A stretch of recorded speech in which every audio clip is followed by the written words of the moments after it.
Hello and welcome to MotionRC.com. I'm your product specialist, Wesley, and today it's the all-new 200 size RotorScale UH-1 Huey, and this is the non-GPS version. Now, this is still an excellent helicopter for guys that are a little more budget conscious and don't need the active features of GPS. We have this helicopter in both options. If you're interested in finding about the GPS option, we'll have it linked down in the description, and there is a separate product page just for that aircraft. Now, for today, let's go over the features of your new helicopter if you just picked one of these up. Now, the helicopter comes fully painted, detailed, with all graphics pre-installed.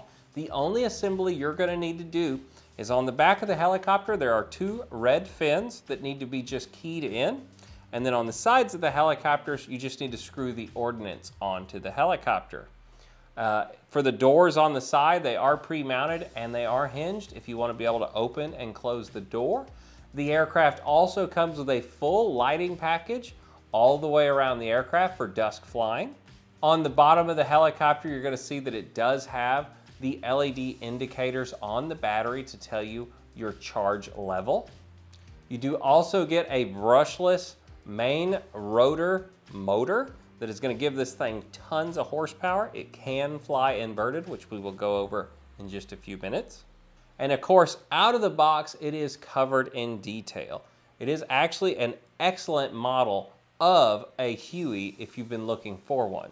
But without further ado, let's talk about how you'd actually fly your helicopter. So on the transmitter, you have the power button in the center of the transmitter. You're going to hold that for a few seconds until you hear the audible beeps.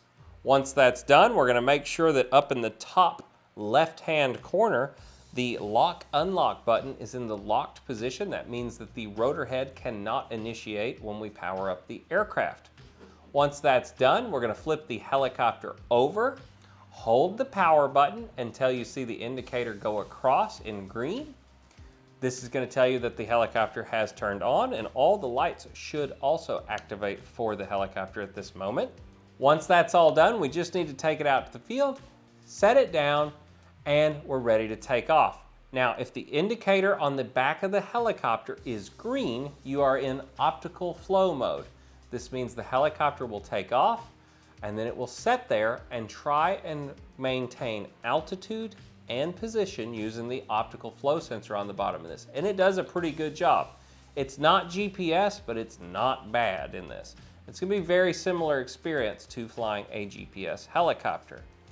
Now, you will not have return to home or any of those kind of features. All it's going to do is hold that helicopter in its position.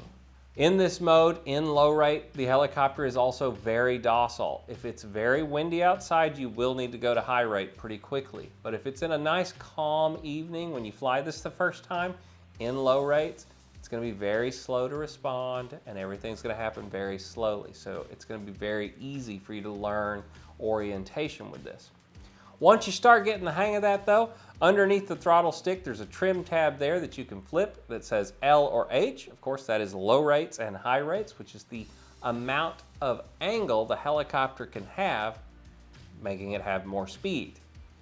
Now, if it's still not fast enough and you get that bastard, go on over to where it says manual on the right-hand side, push that once, and the indicator LED on the back of the helicopter will turn red.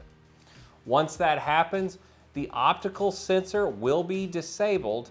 The helicopter will now drift. If wind hits it, it's going to push it, and you're going to have to counter that with the stick.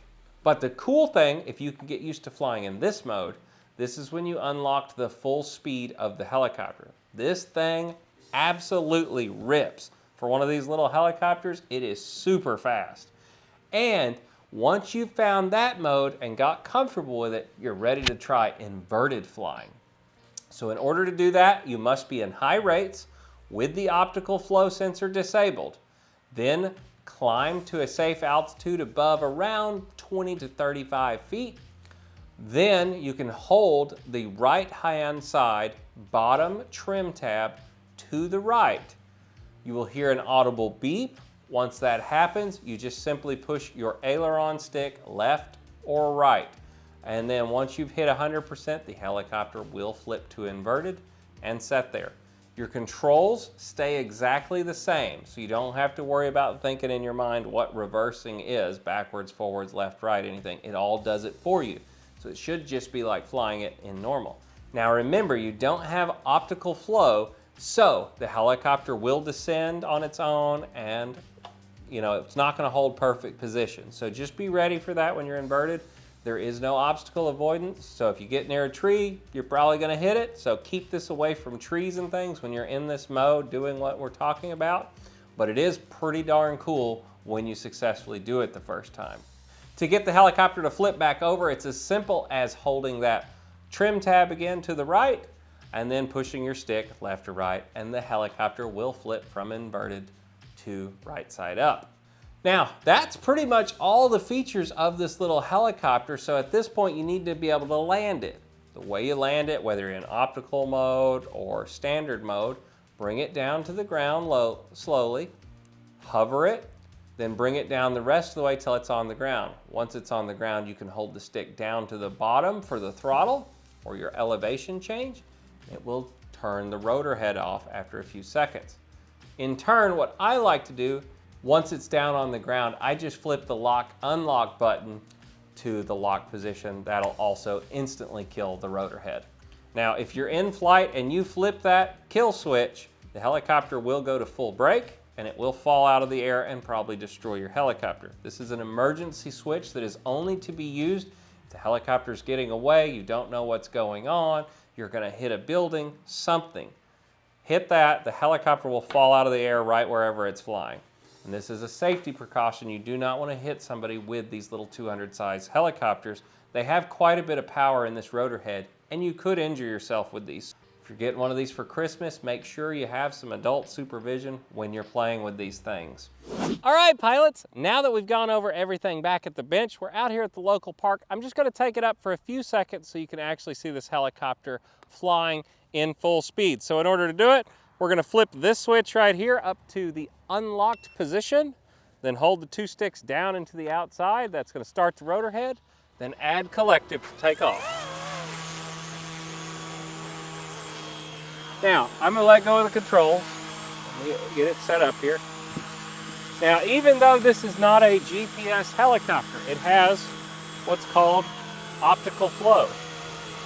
That keeps the helicopter in basically the same spot and the altitude where it needs to be. This is not GPS though. Now, if I hit it into manual mode, you're going to see the helicopter begins to drift. I'm not adding any stick input. I have to counter that with the other stick. Now, if we put it back into optical flow, you'll see it'll stop kind of where it is and set there. Now we can also go to high rates, and now the helicopter will go this fast with the optical flow sensor installed. It's not very fast in this mode, which is good. This is your learning how to fly this. Now if we put it into manual mode and in high rates, this thing rips now.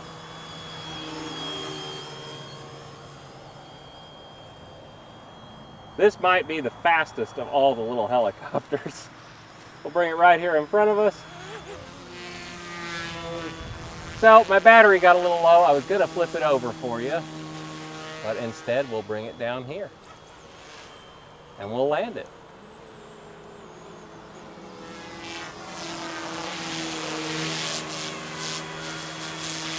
We're in for the landing. You can either hold the stick all the way to the bottom, or you can just hit the kill switch when it's on the ground like that. Well guys, I've been Wes from right here at motionrc.com, and until the next video, whether it's air, land, or sea, you can get it right here at Motion RC. I'll see you in the next video, guys. Bye.